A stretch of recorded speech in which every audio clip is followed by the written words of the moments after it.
Why don't the foreign matters in the nostrils arouse the head-shaking reflection to repel them? That's because the nostrils of humans almost lie in the middle of the head. The shaking is not able to produce enough centrifugal force. Besides, the human nostrils face downward and it is improper to repel the foreign matters by shaking the head. The sound is produced by the mechanical vibration of objects and is transmitted by the air fluctuation, or the sound waves. The human ears are actually working like a precise mechanical vibration monitor. In the inner ear there are a number of keyboards with different sizes, producing nerve impulses produced by echoing with corresponding frequencies. The brain, in accordance with the features of these impulses, identifies the strength, tunes and timbre of the sounds. We must note though there are many sensory organs in human bodies, only the inner ear is protected by the most solid and firm bones. In fact, it lies in the cave part of the temporal bone. Of all the sensory organs, only the ears monitor the mechanical vibration, which needs a relatively fixed position. Otherwise, it is not able to monitor the sound. If the inner ear lies in the soft tissues, when the sound wave arrives, the inner ear will vibrate with it. Thus it can hear nothing. Now the inner ear lies in the firm bone and it can't sense the air vibration. So it is imperative to reduce the density waves to the mechanical vibrations before sending them to the inner ear. And there is such a reduction device at the middle bottom of the external auditory canal, which is called the eardrum. The eardrum has enough space to receive the air pressure. It is thin enough to vibrate when the sound wave arrives. Meanwhile, the eardrum is strong enough to push the transmission device. The handle of the middle ear cartilage is attached to its inner side, the tensile force of which makes the eardrum sink inside slightly to maintain certain tension. This allows the eardrum to accurately reduce the arriving sound waves into the mechanical vibrations.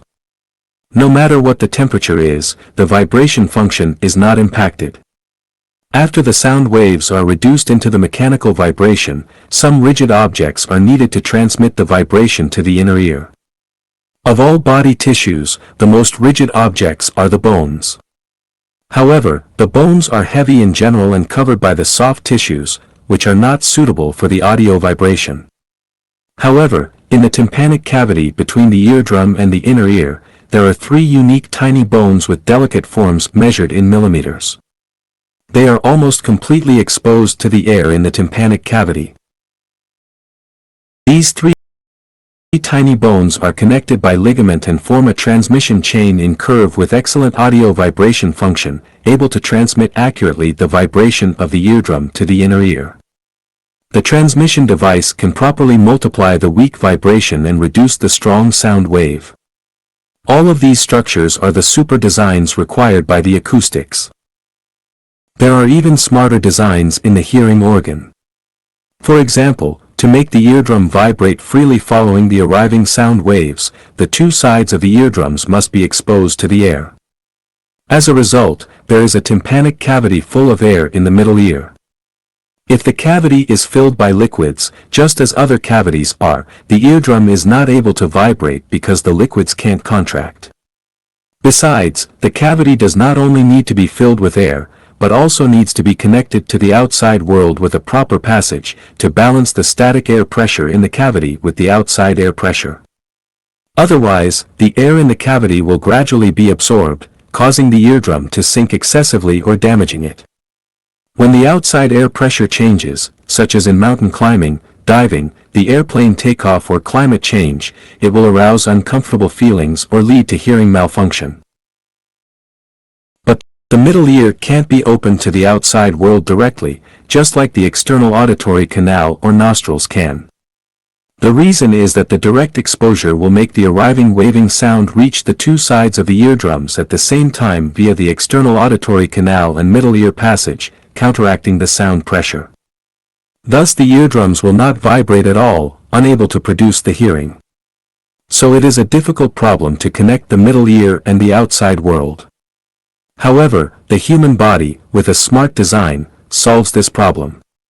The middle ear is opened at the two sides in the upper rear of the pharynx via a half-open passage, the so-called auditory tube. The auditory tube is locked in common times and only open temporarily when taking the swallowing actions, balancing the air pressure in the middle ear shortly. After the swallowing action is over, the auditory tube is locked again. Apart from eating, human body would regularly take swallowing action unconsciously, even when he or she is sleeping. Thus the air pressure in the middle ear can be adjusted from time to time and avoid the hearing from being hindered. Besides, when swallowing, the swallowing segment and the soft palate will definitely rise, blocking the mouth and nostrils against the outside world. So on the moment when the ear and throat are opened shortly, though the air in the throat can enter the middle ear, the sound waves from the outside world are blocked against the middle ear. As a result, the hearing will not be interfered and can receive the outside sound and voice. Only the throat and the body can meet the special demand of the hearing organs. The throat is originally designed as part of the digestion and breathing system, it does not belong to sensory system. However, it can cooperate so smartly with the hearing organs. We have to admire the extremely delicate body-wise design.